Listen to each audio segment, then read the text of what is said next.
not doing the photography stuff right now.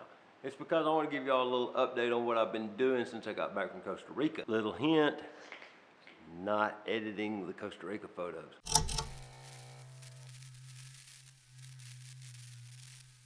But to give you a little bit of a clue, I've been working on this building that you see behind me. Get it all in a sort to where we can use this equipment.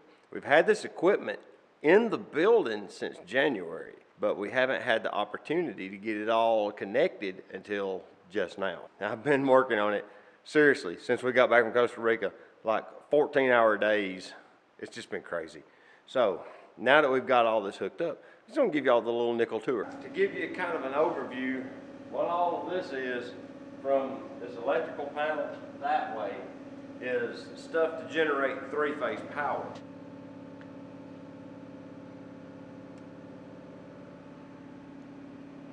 The reason I do that is because we're out here where I live, there is no three-phase power, but these machines are three-phase machines. So what you have is you have a series of switches, and this interconnecting wiring allows me to run these. These are three-phase motors you see here on the floor. These are 25 horsepower motors. So I have a 50 horsepower inverter. They're just sitting here right now, but we are going to build a frame to vertically mount both of them stacked on top of each other. They're sitting on vibration isolators, big rubber mats under each one of them currently, just for testing to make sure the system works like I wanted it to.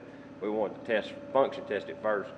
But in here you have a disconnect that powers a capacitor bank down to this disconnect, which cycles this motor here.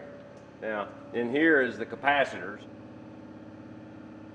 That is 2,400 microfarads of capacitance. That's 2.4 farads of capacitance. And what I've done is I've done a lot of mathematics to come up with enough capacitance to basically shift the phase from one of these 220 volt legs, because I only have two phases. If I open this disconnect, you can see it's a two-phase disconnect. You have the orange and the yellow wire. The brown wire is the third phase, and it's coming over here. It's going a different direction.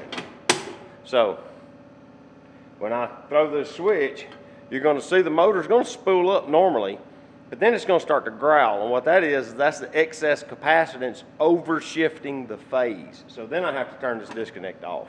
I'm going to set you back over on the table so you can see the whole process as it should be. Plus the air compressor just cycled off, so now we have compressed air and I can actually fire up the hose. So the first thing to do is cut on this motor. This motor should technically not start because it's on single phase power.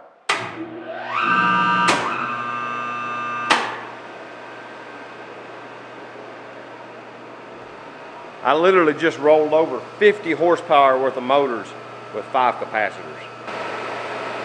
Now that these motors are running with no load, what they're doing is they're inducing that third phase into my brown wire, and it flows up to this junction box up here. It comes up across, and then it meets up with the one that this motor is generating, and they go up and meet up in this J box here, and that comes into the panel where the disconnects for the lathe and the milling machine come out.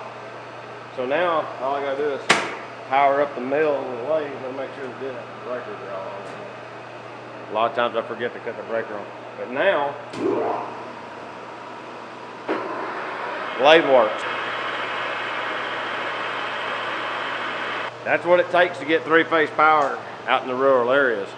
Now, Haas is a pretty cool machine. Let's see here. I got to power it up by this disconnect. There we go. Get some juice going. Then we come over here, we hit power on, and it'll start boot up. See? Reset the servos, and then we home out the machine. We just homed out the spindle. Now it's going to home out the bed.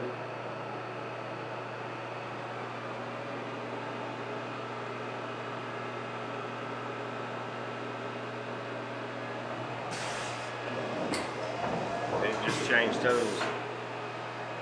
Yeah, I think it just put tool 1 back in it. Yeah, for it to do a tool change is pretty cool. Let's see if I can get it on here.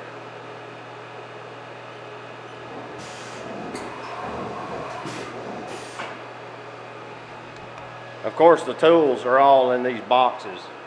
We haven't got them all out yet and put them together, but yeah, this thing's pretty cool. We run it in jog mode, hand jog, big X. See?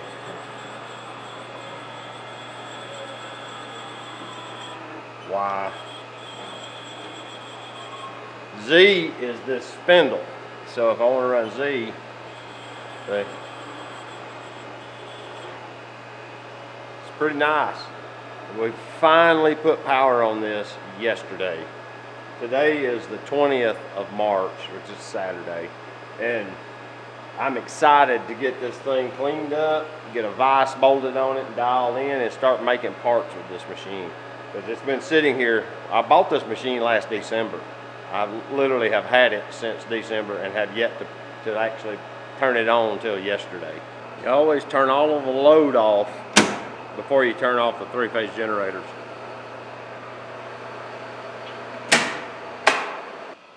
But yeah, that's what I've been doing down here ever since we got back.